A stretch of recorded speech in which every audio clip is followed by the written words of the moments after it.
Human rights lawyer Pu Zhiqiang has been handed a 3-year suspended prison sentence. This means he's been released from custody after being found guilty of inciting ethnic hatred and picking quarrels. One Chinese foreign ministry spokesman said this: "China's judicial authorities handled the relevant case in accordance with the law. The relevant personnel has already pleaded guilty and apologized. Foreign governments should respect China's judicial sovereignty and should not interfere."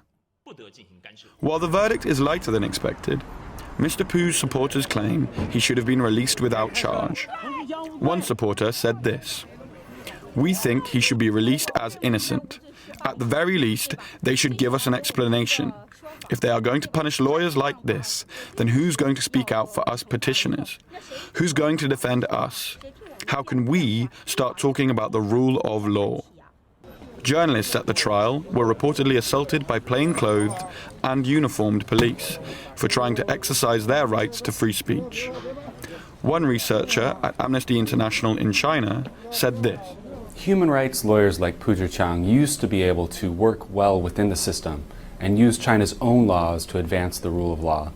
But under Xi Jinping, it's becoming increasingly an ideological country, and they want to take the idea of lawyers and turn them into socialist legal workers.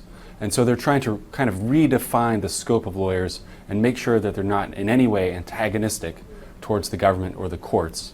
And that could be kind of the bigger concern in Pu Zhiqiang's cases and other cases going forward."